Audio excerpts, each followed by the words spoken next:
कभी उनसे परमिशन मांगी ही नहीं।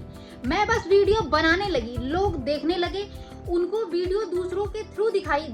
Hello guys, welcome to my YouTube channel. और ये दूसरा वीडियो है मेरे यूट्यूब चैनल पर। आज से मैं कोशिश करूंगी कि मैं ज़्यादा से ज़्यादा अपने यूट्यूब पर भी एक्टिव रहूं। एंड अगर तुम लोगों ने अब तक मेरा चैनल सब्सक्राइब नहीं किया है तो सब्सक्राइब कर लो, अगर कर लिया है तो बहुत बहुत शुक्रिया, करम, मेहरबानी, धन्यवाद आपका। और ऐसे ही लोग बोलते हैं आई गेस, वट एवर। तो आज की वीडियो में हम बस याद करने वाले, कुछ भी नॉनसेंस, बकचोदी बस। ये मेरा हंसता हुआ नूरानी चेहरा दिख रहा है सबको बराबर? ठीक है, अपन को बहुत कुछ नहीं आता है टीम टमाटा करने को। तो ना लेट्स कम टू द बकचोदी।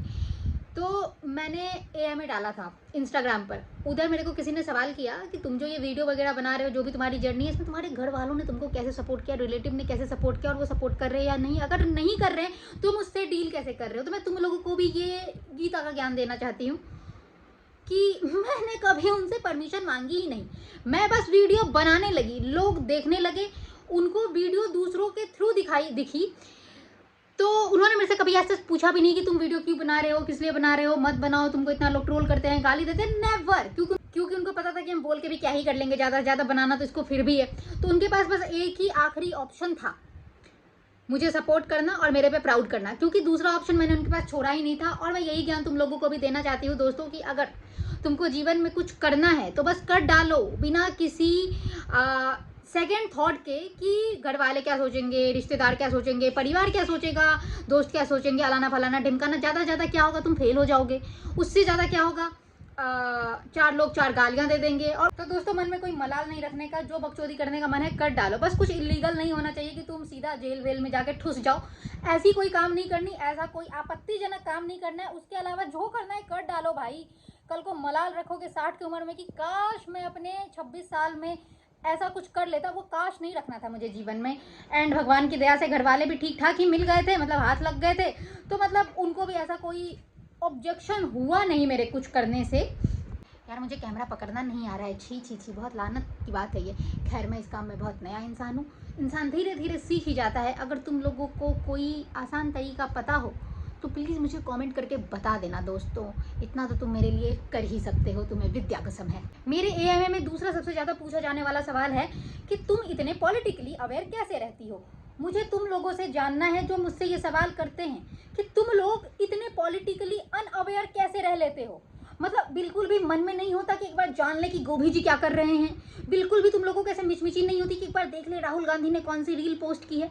भैया एट दिस पॉइंट हमारे देश में जो सरकार है महा बेकार है, सबकी मार रखी है इस सरकार ने।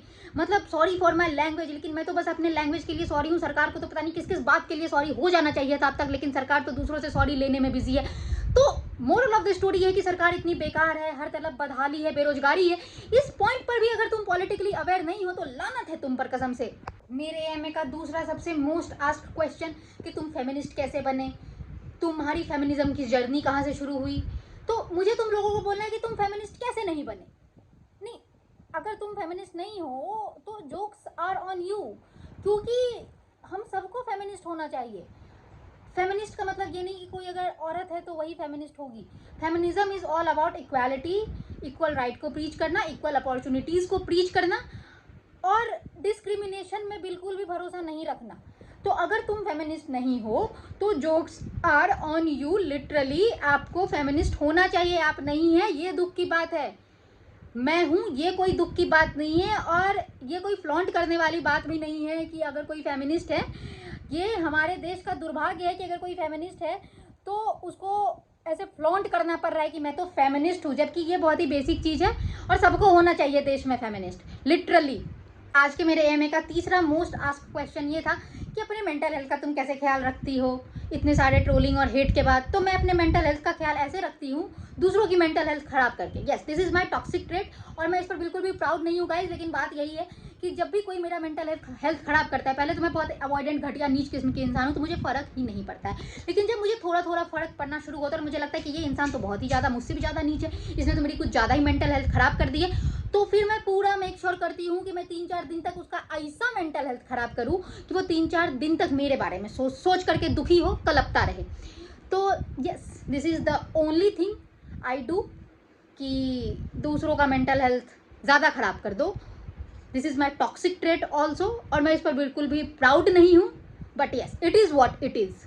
तो ये थे गाइज मेरे AMA के 3 सबसे ज़्यादा पूछे जाने वाले सवाल, जिसके जवाब मैंने यहाँ पर दे दिए हैं। तुम लोगों को भी कोई सवाल हो तो मुझे कमेंट सेक्शन में पूछ सकते हो, और भी कई सारे सवाल हैं जिसके जवाब मैं धीरे धीरे दूंगी, क्योंकि अभी मैं थोड़ा थक गया हूँ। तो मैं कितनी बातें करूँ, मैंने बहुत सारी यापिंग कर ली है। तो yes, this is my time. Video पसंद आई हो तो लाइक करो, शेयर करो, कमेंट करो और मुझे सब्सक्राइब भी कर लो प्लीज़।